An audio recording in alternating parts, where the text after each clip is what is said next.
Hi friends, இன்றைக்கி நம்ம இந்த ட்ராமாவோட அடுத்த எபிசோட் தான் பார்க்க போகிறோம். ஸோ லாஸ்ட் எபிசோடில் இதுவரை பார்த்துருந்தோம் அப்படின்னா, ஹீரோ வந்துட்டு அந்த மைக்கோட ஸ்டடி ரூமில் ஏதாவது கிடைக்குமா அப்படின்ற மாதிரி தேடிட்டு இருந்திருப்பான்.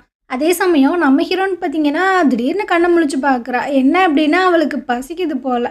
ஸோ அவள் கதை ஓப்பன் பண்ணிட்டு வெளியே வர சத்தம் பார்த்தீங்கன்னா ஹீரோக்கு கேட்குது. அவனுக்கு என்ன பண்ணுறதுனே தெரியல. அவள் பார்த்தீங்கன்னா ஸ்ட்ரைட்டாக கிச்சனுக்கு போயிட்டு கொஞ்சம் ஃப்ரூட்ஸ் எல்லாம் எடுத்துகிட்டு ஒரு மேகியை பார்த்தீங்கன்னா எடுக்க ட்ரை பண்ணிகிட்டு இருக்கா. அவளுக்கு எட்டலை. பின்னாடி பார்த்தீங்கன்னா ஹீரோ வந்து அதை எடுத்து கொடுத்துட்ருக்கான். அவள் பயந்தே போயிடுறா. நீ வந்ததை நான் கவனிக்கலை அப்படின்னு. ஆமாம், நீ அதை ஃபோக்கஸ் பண்ணிகிட்டு இருந்தா அதனால் கவனிக்கலை அப்படின்னு. ஸோ இவள் பார்த்தீங்கன்னா கிளிப்பெல்லாம் எடுத்து முடி தூக்கி அப்படியே கொண்டையெல்லாம் போட்டுட்ருக்காளா. அதை பார்த்தீங்கன்னா அவன் மெய் மறந்து ஒரு மாதிரியாக பார்த்துட்ருக்கான். நீ போயிட்டு உட்காரு, நான் வந்து உனக்கு குக் பண்ணி தரேன் அப்படின்னு. இல்லை, நம்ம 2 பேரும் ஒன்றா சேர்ந்தே சமைக்கலாம் அப்படின்ற மாதிரி சொல்கிறானா. ஸோ இவன் பார்த்தீங்கன்னா அப்படியே திரும்பி பார்க்குறான். இவன் வர வர ரொம்ப ஸ்ட்ரெயிட்டாகவே நம்மக்கிட்ட நடந்துக்கிறானே அப்படின்னு. அவனும் பார்த்தீங்கன்னா கண்ணிமைக்காம தான் பார்த்துட்டு இருக்கான்.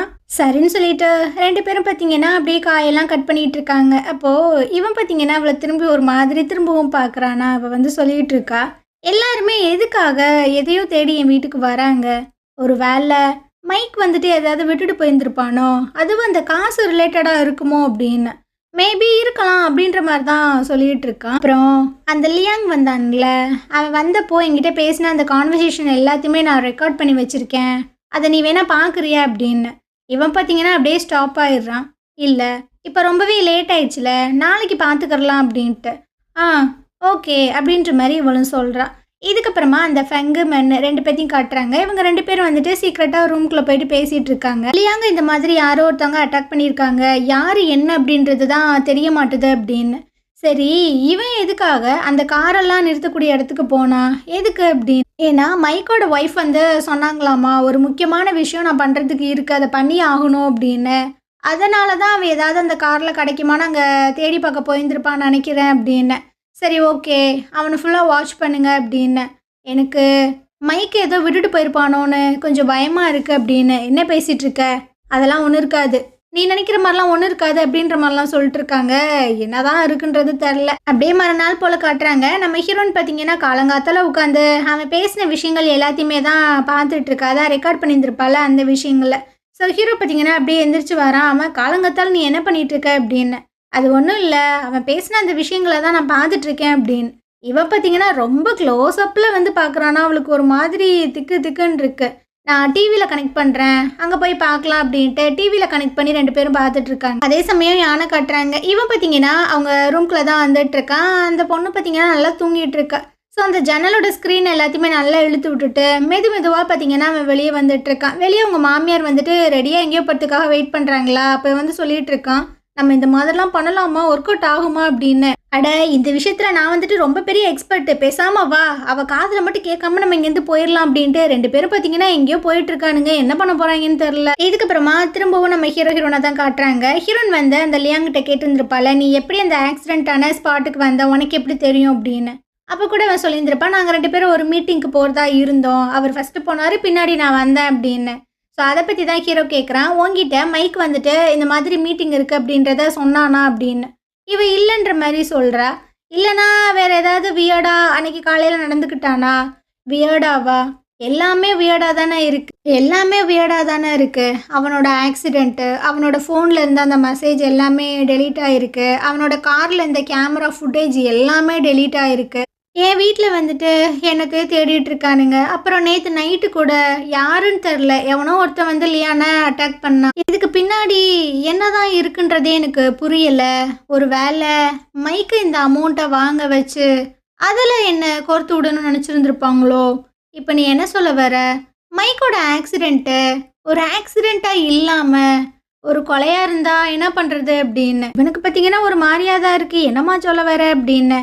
ஏன்னா நான் அந்த ஆக்சிடெண்ட்டை போய் எக்ஸ்பீரியன்ஸ் பண்ணேன் அப்படின்ற மாதிரி சொல்லிட்டு இருக்கா. அப்படியே ஒரு விஷயத்த யோசிச்சு பார்க்குறா. இவ பார்த்தீங்கன்னா அந்த ஆக்சிடெண்ட்டான பிளேஸ்க்கு போயிட்டு காரை பயங்கர ஃபாஸ்ட்டாக பார்த்தீங்கன்னா ஓட்டிட்டு வந்துட்டு இருக்கா.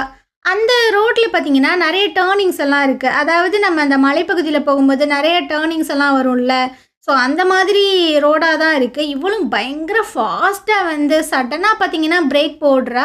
ஸோ பேலன்ஸ் எல்லாம் மிஸ் ஆகி போய் ஆக்சிடெண்ட் ஆகுற அளவுக்குலாம் இல்லை. இதை சொன்னோன்னே ஹீரோ பார்த்தீங்கன்னா பயங்கரமாக திட்டிட்டு இருக்க, உனக்கு கொஞ்சம் கூட அறிவே இல்லையா? எக்ஸ்பிரிமெண்ட் பண்ணேன்னு சொல்கிற, நீனே அங்கே போய் சாகலான்னு முடிவு பண்ணிட்டியா? அப்படி இப்படி இவ அப்படியே சைலண்ட்டாக இருக்காளா? சரி, போலீஸ் என்ன சொன்னாங்க? இது ஆக்சிடெண்ட்டாக இருக்கா வாய்ப்பு இல்லைன்னாங்களா? இல்லை, இது ஆக்சிடெண்ட்டாக இருக்குன்னு தான் சொன்னாங்க. பட் எனக்கு தான் டவுட்டாக இருக்குது. போலீஸ் வந்துட்டு அவ்வளோ கேர்லெஸ்ஸாலாம் இருக்க மாட்டாங்க. ஸோ ரொம்ப வந்துட்டு கேர்ஃபுல்லாக தான் இந்த விஷயங்களை ஹேண்டில் பண்ணுவாங்க. அதனால நீ ரொம்ப ஓவராலாம் திங்க் பண்ணாத, இந்த விஷயத்த அப்படியே விட்டுரு அப்படின்னு. சரியா, அந்த லியாங்க என்ன பண்ணுறான் அப்படின்றதே எனக்கு தெரியல, நான் வேணா ஹாஸ்பிட்டலில் போயிட்டு பார்க்கவா அப்படின்ற மாதிரி கேட்கும்போது, இல்லை இல்லை, போலீஸ் வந்துட்டு ரொம்ப க்ளோஸாக அவனை வாட்ச் பண்ணிட்டுருக்காங்க. இப்போ நீ போய் அவனை மீட் பண்ண அப்படின்னா இன்வெஸ்டிகேஷன் வந்து ஓ மேலே திரும்பிடும். அதனால இந்த மாதிரி வேலையை பண்ணாத. நம்ம வந்து அந்த கார் இருக்கக்கூடிய இடத்துக்கு போயிட்டு அந்த காரை ஃபஸ்ட்டு ரிட்ரைவ் பண்ணி செக் பண்ணி பார்க்கலாம் ஏதாவது கிடைக்குதா அப்படின்னு. சரின்னு சொல்லிட்டு அந்த திங்ஸ் எல்லாத்தையுமே எடுத்து ஒதுங்கு பண்ணி வச்சுட்டு இருக்காங்க. அப்படியே அந்த யானை, அப்புறம் ஹீரோயினோட மாமியார், மாமனார், இந்த யானோட மாமியார் எல்லாத்தையுமே காட்டுறாங்க. இவங்க பார்த்தீங்கன்னா ஹீரோனோட வீட்டுக்கு தான் வந்துட்டு இருக்காங்க. அப்போ யான் வந்து சொல்லிட்டு இருக்கான், இதெல்லாம் ஒர்க் அவுட் ஆகுமா அப்படி? ஏன் ஒர்க் அவுட் ஆகாது? அவன் இந்த காசை கொடுக்கல அப்படின்னா இந்த வீடியோவை நம்ம வந்துட்டு ஆன்லைனில் போஸ்ட் பண்ணிடுவோம். அதையும் மீறி அவள் கொடுக்கல அப்படின்னா போலீஸில் போய் கம்ப்ளைண்ட் கொடுப்பான், அவங்க காசு வாங்கி கொடுப்பாங்களே அப்படின்னு. போலீஸ்ன்னு சொன்னோன்னே இவனுக்கு பார்த்தீங்கன்னா ஒரு மாதிரியா இருக்குது. அதெல்லாம் வேணாம், நம்ம இந்த மாதிரியே பேசி பார்க்கலாம் அப்படின்ட்டு கதவை பார்த்தீங்கன்னா தட்டுறாங்க. ஸோ உள்ளே இருக்கிறவங்களுக்கு ஒரு மாதிரியா இருக்குது, யார் வந்திருப்பா அப்படின்னு. அந்த யான் மாமியார் பார்த்தீங்கன்னா வேகமாக தட்டுடா, கையில் என்னத்தை வச்சுருக்க அப்படின்னு. ஸோ அவனு பார்த்தீங்கன்னா வேகமாக தட்டிகிட்டு இருக்கானா. ஹீரோன் பார்த்தீங்கன்னா போயிட்டு அந்த லென்ஸ் வழியாக பார்க்குறா. பார்த்தோன்னே என்ன பண்ணுறதுன்னு தெரில. ஹீரோ வந்து கேட்குறான், ஆமாம் என்னாச்சு, யார் வந்திருக்கா அப்படின்னு. நீங்கள் வந்து பாரு, ஒரு கூட்டமே வந்திருக்கு அப்படின்னு. ஸோ ஹீரோ பார்த்தீங்கன்னா லென்ஸ் வழியாக பார்த்துட்டு கதவை பார்த்தீங்கன்னா ஓப்பன் பண்ணுறான். ஹீரோவை பார்த்தோன்னே எல்லாத்துக்குமே பயங்கர ஷாக்கு. இவங்க 2 பேரும் இங்கே என்ன பண்ணுறாங்க அப்படின்னு. அதே சமயம் அங்கிட்டு யானோட ஒய்ஃபை காட்டுறாங்க. இந்த அம்மா பார்த்தீங்கன்னா கண்ணு முழிச்சிருச்சு போல. ஸோ அப்படியே எந்திரிச்சு வந்துட்டு இருக்கு. டே யானை எங்கடா இருக்க, அம்மா எங்கம்மா இருக்க அப்படின்னு. வீட்டில் பார்த்தீங்கன்னா ஒரு பக்கியமும் காணோம். என்னடா இது, வீக்கெண்டு தானே, எங்கே போய் தொலைஞ்சாங்க அப்படின்ட்டு ஃபோன் எடுத்து செக் பண்ணி பார்க்குது. ஒரு மாதிரி ஷாக் ஆன மாதிரி தான் தெரியுது. அப்படி என்னத்தை பார்த்துச்சுன்னு தெரில. இதுக்கப்புறமா நம்ம ஹீரோனை தான் காட்டுறாங்க. அதுக்கிட்ட பார்த்தீங்கன்னா யானோட மாமியார் வந்து ஒரு வீடியோவை தான் காட்டுது. அதான் மைக்குக்கு சாமி கும்பிடும்போது இவங்க 2 பேர்த்தையும் ஒன்றா சேர்த்து அந்த யானோட ஒய்ஃப் வந்து ஒரு வீடியோ எடுத்துருக்கோம்ல, அதை தான் ஹீரோ பார்த்தீங்கன்னா இதை பார்த்துட்டு கேட்குறான், இப்போ இந்த வீடியோ வச்சு என்ன பண்ண போகிறீங்க அப்படின்னு. இந்த வீடியோ தான் ப்ரூஃப், என்ன ப்ரூஃப் அப்படின்ற மாதிரி கேட்கும்போது, ஆமாம் என் பிள்ளை உயிரோடு இருக்கும்போதே உனக்கு இவனோட அஃபேர் தானே இருந்திருக்கு, ரொம்ப வருஷமாக நீ அவனோட அஃபேரில் தானே இருக்க, இந்த வீடியோ போதாதா அப்படின்னு. இவங்களுக்கு பார்த்தீங்கன்னா கடுப்பாயிட்டு இருக்கு. நீ எங்களோட காசு கொடுக்கல அப்படின்னா இந்த வீடியோவை கண்டிப்பாக சோஷியல் மீடியாவில் நாங்கள் அப்லோட் பண்ணி விட்டுருவோம், அதை தவிர எங்ககிட்ட நிறைய ஃபோட்டோஸ் கூட இருக்குது அப்படின்ட்டு ஹீரோ வந்து சொல்லிட்டு இருக்கான். இங்கே பாருங்க, நீங்கள் பண்ணுற விஷயங்கள்லாம் பிளாக்மெயில் பண்ணுற மாதிரி இருக்குது. இதெல்லாம் வச்சு நான் ஒரு கேஸை போட்டேன்னு வச்சுக்கோங்களேன், அவ்வளோதான், ஜெயிலுக்குள்ளே தான் போகணும் அப்படின்னு. அப்போ இந்த மாமனார் பார்த்தீங்கன்னா சொல்லிட்டு இருக்காரு, யோ நீ ஏன் பேசிகிட்டு இருக்க, கொடுத்த காசை தானே கேட்டு வந்திருக்காங்க அப்படின்ட்டு. அப்போ யானோட மாமியார் வந்து சொல்லுது, கொஞ்சம் பொறுமையாக நீங்கள் இருங்க, நம்ம பார்த்துக்கறலாம் அப்படின்னு. இங்கே பாரு, நீ காசெல்லாம் இப்போ கொடுக்கலன்னு வச்சுக்கோவே, இங்கே நடக்கிறதே வேற அப்படின்னு. ஹீரோன்னு பார்த்தீங்கன்னா, என்னடா விட்டா ரொம்ப ஓவராக பேசிகிட்டு இருக்கீங்க, நான் ஃபஸ்ட்டு போலீஸ்க்கு வந்துட்டு கால் பண்ண போகிறேன் அப்படின்ட்டு ஃபோனை எடுக்கிறாளா. அப்போ அவன் பார்த்தீங்கன்னா பயப்படுறான் யான்னு. நீ என்ன பண்ணுற அப்படின்ட்டு. ஏன்னா பண்ணுறதெல்லாம் ஃப்ராடு தானே, பொய் சொல்லி தானே காசே வாங்க வந்திருக்கான், அதனால் பயப்படுறான். ஆனால் ஹீரோ பார்த்தீங்கன்னா அந்த ஃபோனை வாங்கிக்கிறான், இல்லை போலீஸ்க்கெலாம் கால் பண்ணாத அப்படின்ட்டு. ஏன்னா சாருமே வந்துட்டு ஃப்ராடுத்தனம் பண்ணி தானே நம்ம ஹீரோனுக்கு பக்கத்தில் இருந்துட்டு இருக்காப்புல, எங்கே போலீஸ் வந்து இவரோட ஐடென்டிட்டி வெளியே வந்துருமோ அப்படின்ட்டு தான் பயப்படுறாரு. அப்போ யானோட மாமியார் பார்த்தீங்கன்னா, ஓ போலீஸ்க்கு போவியா, ஃபோன் பண்ணு வரட்டும், போலீஸ் வந்து இங்கே கேட்கட்டும் அப்படின்ட்டு இது பார்த்தீங்கன்னா கதவை திறந்து வச்சுட்டு கத்திக்கிட்டு இருக்கு. இருக்கிற எல்லாத்துக்குமே தெரியட்டும், நீ வந்துட்டு என் மருமையனை ஏமாற்றி காசு வாங்கியிருக்கேன், நீங்கள் இருக்கிற எல்லாத்துக்குமே தெரியட்டும், அப்படி சூட் சொன்னதுச்சுன்னா காசை திருப்பி கொடு அப்படின்னு. அந்த இடத்துக்கு பார்த்தீங்கன்னா இவங்க பொண்ணு வந்துட்டு இருக்காங்க. உங்களுக்கு ஷாக் ஆயிடுது, நீ எப்படிமா இங்கே வந்த அப்படின்னு. வீட்டில் யாரையுமே காணோம், அதான் நான் உங்கள் லொக்கேஷனை பார்த்தேன், இங்கே காமிச்சிச்சு, அதனால தான் நான் இங்கே வந்தேன். எல்லாருமே எதுக்காக இங்கே இருக்கீங்க, அது மட்டும் இல்லாமல் இவ எதை திருப்பி கொடுக்கணும்னு சொன்னீங்க அப்படின்ட்டு. ஸோ இவங்களுக்கு பார்த்தீங்கன்னா ஒரு மாதிரியா இருக்கு. அது வந்து யானோட காசை வச்சுக்கிருக்கா அப்படின்னு. எது யானோட காசா, எப்போ, எனக்கு புரியலையே அப்படின்னு. அது மைக் வந்து யான்கிட்ட இருந்து கடனாக காசு வாங்கியிருக்கான். ஸோ அவன் வந்து இறந்து போயிட்டான்ல, அப்போ இந்த காசை இவ தானே கொடுக்கணும், அதான் நம்ம மைக்கோட 40 மில்லியன் காசை இவ தானே அமுக்கி வச்சிருக்கா அப்படி. யானுக்கு பார்த்தீங்கன்னா கொஞ்சம் பீதி ஆகுது. நீ ஃபஸ்ட்டு வீட்டுக்கு போ, நான் இவளை வீட்டில் விட்டுட்டு வந்துடுறேன், அதுக்கப்புறம் நம்ம பேசிக்கலாம் அப்படின்னு. ஆமாம்மா நீ வீட்டுக்கு போ, ஏன்னா பேபிக்கு வந்துட்டு நல்லது கிடையாது நீ கோப்புறது, போ அப்படின்ற மாதிரி சொல்கிறாங்க. இப்போ பார்த்தீங்கன்னா ஒரு நிமிஷம் இருங்கடா நான் பேசுகிறேன் அப்படின்ற மாதிரி தான் சொல்ல ட்ரை பண்ணுறேன். ஆனால் யான் பார்த்தீங்கன்னா இல்லை வா அப்படின்ட்டு வெளியே இழுத்துட்டு வந்துட்டு இருக்கான். ஸோ லிஃப்டெல்லாம் ஓப்பன் பண்ணி உள்ளே தள்ள போகும்போது இவ பார்த்தீங்கன்னா போக மாட்றா. ஒரு நிமிஷம் இரு, எனக்கு வந்து தெளிவாக சொல்லுங்கடா என்ன நடக்குது அப்படின்னு. நீ வந்துட்டு யாருக்கு காசு கொடுத்த, நான் வந்து மைக்குக்கு தான் கொடுத்தேன், எவ்வளோ கொடுத்த, 1,000,000 எது 1,000,000 அப்படின்ட்டு இவ பார்த்தீங்கன்னா திரும்பவும் போயிட்டுருக்கு. அவளுக்கு எம்புட்டு தைரியம் நம்ம காசையே வாங்கி வச்சுட்டு இருக்காளா? நான் போய் ஃபர்ஸ்ட்டு அந்த காசை வாங்க போறேன் அப்படின்ற மாரிலாம் சொல்லும்போது, இல்ல இல்ல அத நானும், அம்மா எல்லாருமே பார்த்துக்குறோம். நீ ஃபர்ஸ்ட்டு வீட்டுக்கு போ. நீ குழந்தைய பத்தி கேர் பண்ணு அப்படின்னு. ஒரு நிமிஷம் இரு. இப்ப நீ என்ன சொன்ன? மைக் வந்து உன்கிட்ட இருந்து 1,000,000 அமௌண்ட் வாங்குனத தானே சொன்ன அப்படின்னு. ஆமா. உனக்கு ஏது 1,000,000? உனக்கு காசு எங்கேருந்து வந்துச்சு அப்படின்னு. அது நம்மளோட காசுமா. எனக்கு வந்து கிளையண்ட் தான் பேமெண்ட் பண்ணி விட்டாங்க. அந்த காச தான் நான் அவனுக்கு எடுத்து குடுத்தேன் அப்படின்னு. டேய்! பொய் சொல்றதா இருந்தாலும் ஒரு அளவுக்கு பேசு. நீனே ஒரு இத்து போன ஃபோன் கடை தான் வச்சிருக்க. உன்ன நம்பி கிளையண்ட் வந்து 1,000,000 காசு குடுக்குறானா? உன்ன நம்பி ரூ. 1000 கூட குடுக்க மாட்டான். உண்மைய சொல்லு. என்ன நடந்துச்சு அப்படின்னு. இது தாண்டி அப்படின்ற மாரிலாம் சொல்லும்போது, நீ உண்மைய சொல்ல மாட்டீல. அப்ப நானே உள்ள போய் கேட்கிறேன் அப்படின்ற மாரி சொல்லும்போது, இவன் பார்த்தீங்கன்னா அப்படியே முட்டி போட்டு சொல்லிட்டு இருக்கான். என்ன மன்னிச்சிரு. நான் உண்மைய சொல்லிர்றேன். மைக் ஒன்றும் என்கிட்ட $1,000,000லாம் வாங்க கிடையாது. நான் தான் 1,000,000 அமௌண்ட்டை இன்வெஸ்ட் பண்ணி எல்லாத்தையுமே இழந்துட்டேன். நம்ம சேர்த்து வச்சிருந்த மொத்த காசு, வீடு எல்லாமே வந்துட்டு லோனில் தான் இருக்கு. எனக்கு என்ன பண்ணுறதுனே தெரில. ஆனால் இவ நிறைய காசு வச்சிருக்கா. ஸோ அதனால தான் நான் போய் சொல்லி அவகிட்ட 1,000,000 மட்டும் வாங்கிக்கலான் இருக்கேன் அப்படின்னு. அவளுக்கு பார்த்தீங்கன்னா என்ன பண்ணுறதுன்னு தெரில. உள்ள பார்த்தீங்கன்னா இவளோட அம்மா வந்து ஹீரோனை பிடிச்சி கண்ணா பின்னான்னு திட்டிட்டு இருக்காங்க. நீலாம் ஒரு பொம்பளையா? ஒழுங்கு மரியாதையா அந்த காசை எங்கிட்ட ரிட்டர்ன் கொடுத்துரு. இல்லைன்னா உனக்கு மரியாதையே இல்லை அப்படி இப்படின்னு. இதெல்லாம் கேட்க கேட்க இந்த பிள்ளைக்கு பார்த்தீங்கன்னா ஒரு மாதிரியா இருக்கு. செவ்வா பார்த்தீங்கன்னா விறுவிறுன்னு உள்ள வந்துட்டு இருக்கால. உள்ள யானோட மாமியார் பார்த்தீங்கன்னா ஜன்னல் வழியா நான் குதிச்சிருவேன், நீ அந்த காசு கூட அப்படின்ற மாதிரி மிரட்டிட்டு இருக்கு. இவளுக்கா பயங்கர டென்ஷன் ஆயிடுது. அம்மா போதும் நிறுத்துறீங்களா? எல்லாரும் ஃபர்ஸ்ட் வீட்டுக்கு போங்க அப்படின்ற மாதிரி சொல்லும்போது, அடி என்னடி பேசிட்டு இருக்க? நம்ம காசு வாங்கணும்ல அப்படின்னு. அதெல்லாம் ஒன்றும் தேவையில்லை. என்னடி ஒன்றும் தேவையில்லைன்ற? உனக்கு குழந்தை பிறந்துருச்சு அப்படின்னா நம்மளுக்கு காசு தேவை தானே அப்படின்மா. மைக்குக்கு இவன் எந்த ஒரு காசுமே கொடுக்கலம்மா. அவன் இன்வெஸ்ட்மெண்ட் பண்ணி எல்லாமே தோற்று போயிட்டான். இவன் நம்மக்கிட்ட பொய் சொல்லியிருக்கான் அப்படின்ட்டு. ஸோ ஹீரோனுக்குலாம் பார்த்தீங்கன்னா ஒரு மாதிரி ஆயிடுது. அங்கே இருந்த எல்லாத்துக்குமே ஒரு மாதிரியாக தான் இருக்குது. யானோட மாமியார் பார்த்தீங்கன்னா விறுவிறுன்னு யான்கிட்ட வந்து கன்னத்திலே ஒரு அறையை விட்டுட்டு போயிட்டுருக்கு. நீனா மனுஷனா அப்படின்னு. ஸோ அந்த மாமியார் மாமனாரும் பார்த்தீங்கன்னா ஏன்டா அப்படி பண்ணுற அப்படின்ற மாதிரி தான் போயிட்டுருக்காங்க. இதுக்கப்புறமா இந்த புள்ள பார்த்தீங்கன்னா நம்ம ஹீரோன்ட்ட வந்து சாரிலாம் கேட்டுட்ருக்கு. நான் மன்னிச்சிரு, யான் பண்ணதுக்கும் எங்கள் அம்மா வந்து இப்படி அலப்பறை பண்ணதுக்கும் அப்படின்ட்டு அங்கேருந்து போயிடுது. ஹீரோனுக்கு பார்த்தீங்கன்னா ஒரு மாதிரியாக தான் இருக்குது. ஆக்சுவலாக நீங்கள் ஒரு விஷயத்த கவனிச்சிங்களா? யான் வந்து மைக்கு என்கிட்ட காசை கடனாக வாங்கினா அப்படின்ற மாதிரி போய் சொல்லியிருந்திருப்பான். பட் இந்த மாதிரி ஒரு சிச்சுவேஷனில் கடன் வாங்கினது யார்? மைக்கு தான். ஸோ அவங்க பேரண்ட்ஸ் வந்துட்டு ஓகே இந்த கடனை நாங்கள் எப்படியாவது திருப்பி கொடுக்குறோம் அப்படின்ற மாதிரி தான் அவங்க தங்கச்சிக்கிட்ட சொல்லியிருந்துருக்கணும். அப்படி இல்லையா, என் மருமகிட்ட கேட்டு நான் எப்படியாவது வாங்கித்தரேன் அப்படின்ற மாதிரிலாம் சொல்லியிருந்துருக்கணும். ஆனால் அவகிட்ட வந்து காசு இல்லை. ஆனால் அவள் காசு வச்சிருக்கா.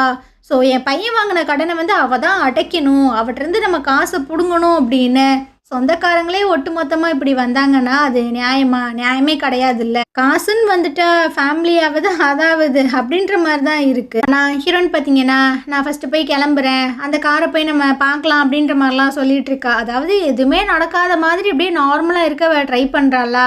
ஹீரோ வந்து சொல்கிறான் இன்றைக்கே இந்த விஷயங்களை பண்ணணுமா அப்படின்னு.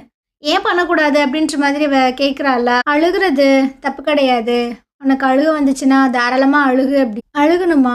நானா? எதுக்கு? என் கண்ணில் இருக்கிற தண்ணி கூட வற்றி போச்சு. ஒரு நைட்டுமே நான் அவ்வளோ அழுதுருக்கேன். போதும், இதுக்கு மேலேயும் நான் அழுக விரும்பலை. இந்த சிச்சுவேஷனை எப்படியாவது நான் கடந்து போக தான் நினைப்பேன் அப்படின்ற மாதிரி சொல்லிட்டு இருக்கா. இவனுக்குமே ஒரு மாதிரியாக தான் இருக்குது. மறுநாள் காலையில் அந்த ஹோட்டலில் தான் காட்டுறாங்க. அந்த மேனேஜர்னு ஒருத்தவர் இருப்பார்ல, அவர் பார்த்தீங்கன்னா அங்கே ஒர்க் பண்ணுற அந்த எம்ப்ளாயிஸ் எல்லாத்தையுமே கூப்பிட்டு வச்சு பயங்கரமாக டான்ஸ் எல்லாம் ஆடிட்டு இருக்காரு. ஹீரோனுக்கு பார்த்தீங்கன்னா ஒரு மாதிரியாக தான் இருக்குது. அவள் கையை காலை மட்டும் அசைச்சிட்டு இருக்கா. சரி ஓகே, இன்னைக்கு நல்லா சூப்பராக டான்ஸ் பண்ணோம், எல்லாருமே இங்கேருந்து கிளம்புங்க. ஆனால் ஹீரோயினும் அந்த ஆன்ட்டியும் மட்டும் இங்கே நில்லுங்க, நீ வந்துட்டு இங்கே ஒர்க்குக்கு பர்மனெண்ட் ஆகிட்ட. ஸோ இந்த டான்ஸ் எல்லாத்தையுமே நீ ஆடி தான் ஆகணும், நீ கூச்சம்லாம் படக்கூடாது. ஏமா நீ வந்துட்டு இவளுக்கு அந்த ஸ்டெப்பெல்லாம் சொல்லிக் கொடு அப்படின்ற மாதிரிலாம் சொல்லும்போது அம்மாவும் பார்த்தீங்கன்னா அங்கிட்டு குதிக்குது இங்கிட்டு குதிக்குது. இவளுக்கு பார்த்தீங்கன்னா ஒரு மாதிரி நர்வஸாக தான் இருக்குது. நீ மட்டும் இந்த டான்ஸ் ஆன அப்படின்னா கண்டிப்பாக உனக்கு நான் போனஸ் கொடுப்பேன் அப்படின்ற மாதிரி இவர் சொல்லிட்டு இருக்காரு. ஸோ வேறு வழியே இல்லாமல் இவளும் பார்த்தீங்கன்னா ஆடிட்டு இருக்கா. இதுக்கப்புறமா ஹீரோ வந்துட்டு ஒரு லேடியை மீட் பண்ணுறதுக்காக வந்திருப்பான்ல, அவ கூட ரொம்ப ஹாஷாக திட்டி விட்டு போயிருந்திருப்பாங்க. அவங்கள மீட் பண்ணுறதுக்காக தான் வந்திருக்காங்க. அந்த லேடியோட குட்டி பொண்ணு பார்த்தீங்கன்னா ஒரு ஸ்கூலில் வந்துட்டு படிக்கிறா போல், கிண்டர் கார்டனில். ஸோ அங்கே வந்துட்டு ஏதோ ஒரு பிரச்சனை அப்படின்ட்டு பேசிகிட்டு இருக்காங்க. எவ்வளோ தைரியம் இருந்தால் உன் பொண்ணு வந்துட்டு என் பையனை அடிச்சிருந்துருப்பா, என்ன பிள்ளையை பெற்று வளர்த்துருக்க அப்படி இப்படின்ட்டு அந்த லேடி பார்த்தீங்கன்னா சொல்லிட்டு இருக்காங்க. ஃபர்ஸ்ட் நீ அந்த பையன்ட்ட சாரி கேளு அப்படின்னு. ஆனால் அந்த வாண்டு பார்த்தீங்கன்னா என்னால் சாரி கேட்க முடியாது, என் மேலே எந்த ஒரு தப்புமே இல்லை அப்படின்ற மாதிரிலாம் சொல்லுதா. இதை எல்லாத்தையுமே ஹீரோ பார்த்தீங்கன்னா வேடிக்கை பார்த்துட்டு தான் இருக்கான். ஒரு கட்டத்தில் அந்த லேடி பார்த்தீங்கன்னா அந்த பொண்ணை போட்டு அடி வெளுத்து எடுத்துட்டு இருக்கா. சாரி கேளு, நீ தானே ஃபர்ஸ்ட் அடிச்சிருக்க அப்படின்னு. ஹீரோ உள்ள வந்து தடுத்துட்டு இருக்கான். பொறுமையா இரு, எதுக்கு இவ்வளோ அக்ரெசிவா அவகிட்ட நடந்துக்கிற அப்படின்னு. அப்போ அந்த வாண்டு வந்து சொல்லிட்டு இருக்கு, என் மேலே எந்த ஒரு தப்புமே கிடையாது. ஃபர்ஸ்ட் அவன் தான் என்கிட்ட வம்புழு என்ன வந்து கொலகாரியோட பொண்ணு அப்படின்ற மாதிரி சொன்னான். எங்க அம்மாவையும் எங்க அப்பாவை கொலை பண்ணிட்டான் அப்படின்ற மாதிரிலாம் சொன்னான். அப்படின்னு ஒரு மாதிரியா இருக்கா. அப்போ அந்த லேடி பார்த்தீங்கன்னா அவங்க பையனை அடிக்கிறாங்க. ஏன்டா இந்த மாதிரிலாம் பேசினேன் அப்படின்னு. அப்போ அவங்க அப்பா பார்த்தீங்கன்னா என்ன உண்மையை தானே என் பையன் சொல்லியிருக்கான் அப்படின்னு. ஹீரோக்கு பார்த்தீங்கன்னா உச்சத்துக்கு டென்ஷன் ஆயிடுது போல. சார் வரீங்களா, உங்ககிட்ட கொஞ்சம் நான் பேசணும் அப்படின்னு. யாரியா உங்ககிட்ட நான் எதுக்கையா பேசணும் அப்படின்னு. பேசுறதுக்கு ஒன்று இருக்கு வாங்க அப்படின்னு ரெஸ்ட் ரூமுக்கு பார்த்தீங்கன்னா கூட்டு போய் கதவை சாத்திடுறான். அவங்க ஒய்ஃப் பார்த்தீங்கன்னா கதறாங்க, ஐயோ என்னையா பண்ணிட்டு இருக்க அப்படின்னு. கொஞ்ச நேரம் கழிச்சு அந்த ஆள் பார்த்தீங்கன்னா வெளியே வராரு. பயங்கரமா உடம்பெல்லாம் நனைஞ்சிருக்கு. என்னங்க ஆச்சு அப்படின்ற மாதிரி கேட்கும்போது, ஒன்றும் இல்லைம்மா, நான் ரொம்ப நர்வஸாக இருந்தேன், அதான் கொஞ்சம் தண்ணியெல்லாம் தூக்கி மேலே ஊற்றி என்னை கூல் பண்ணிகிட்டு இருந்தேன். அதான் வேற ஒன்றும் இல்லை, எங்கே வேண்டே இங்கே வாடா இந்த பொண்ணுக்கிட்ட சாரி கேள்றா அப்படின்ட்டு குனியை வச்சு சாரிலாம் கேட்டுட்டு அவர் பார்த்தீங்கன்னா அங்கேருந்து போயிட்டே இருக்காரு. இங்கே இருக்கிற எல்லாத்துக்கும் ஒன்றுமே புரியலாமல் என்ன நடக்குது அப்படின்னு. ஹீரோ பார்த்தீங்கன்னா அந்த குட்டி பொண்ணுக்கு வந்துட்டு ஒரு விஷயம் வாங்கிட்டு வந்திருப்பான் போல், என்னன்றது தரல. அந்த குட்டி வாண்டு பார்த்தீங்கன்னா அதை எடுத்து வச்சுக்கிறது. ஆனால் அந்த லேடி பார்த்தீங்கன்னா அதை எடுத்து அப்படியே பிடிங்கி அங்கிட்டு போட்டுட்டு அது வாட்டில் போயிட்டுருக்கு. ஹீரோக்குமே ஒரு மாதிரியாக தான் இருக்குது. ஸோ அந்த கிஃப்டெல்லாம் எடுத்துகிட்டு வந்து காரில் ஒரு மாதிரி சோகமாக தான் வைக்கிறான். அப்படி என்ன பிரச்சனை இவங்களுக்குள்ள அப்படின்றது தெரிய மாட்டுது. அப்படியே நம்ம ஹீரோனை தான் காட்டுறாங்க. இவ பார்த்தீங்கன்னா ரெஸ்டாரண்ட்டில் வந்துட்டு அந்த பாத்திரம் எல்லாமே தேய்ச்சிட்டு இருக்கா. அந்த ஆன்ட்டி பார்த்தீங்கன்னா பக்கத்தில் நின்று ஃபோனெல்லாம் யூஸ் பண்ணிகிட்டு இருக்கு. கொஞ்சம் கூட இவளுக்கு வந்துட்டு ஹெல்ப்பே பண்ண மாட்டுது. அந்த நேரம் இவங்க டீமில் வந்துட்டு ஒரு கொஞ்சம் வயசான ஒரு பர்சன் இருப்பார் போல். அவர் பார்த்தீங்கன்னா ஆமாம் இந்த பிளேட்டெல்லாம் எடுத்து வைக்காமல் ஏன் நின்றுட்டுருக்கீங்க அப்படின்ற மாதிரி கேட்குறாங்க. ஹீரோயின் வந்து சொல்லிட்டு இருக்கா, நான் எடுத்து வைக்கிறேன் இதெல்லாம் வாஷ் பண்ணிட்டு அப்படின்னு. அந்த ஆளுக்கு பார்த்தீங்கன்னா கொஞ்சம் கடுப்பாக தான் இருக்குது. என்ன மொத்த வேலையுமே இந்த பொண்ணவே வாங்கிட்டு இருக்கே அப்படின்னு. என்னோட நிலைமை பார்த்தீங்கன்னா ரொம்பவே பரிதாபமாக தான் போயிட்டு இருக்கு. ஸோ இந்த இடத்துல பார்த்தீங்கன்னா இந்த எபிசோடு முடியுது. நாளைக்கு நம்ம அடுத்த எபிசோட் பார்க்கலாம். இந்த ட்ராமா உங்களுக்கு பிடிச்சிருந்தது அப்படின்னா கண்டிப்பாக நம்ம சேனலுக்கு சப்போர்ட் பண்ணுங்க. தேங்க்யூ.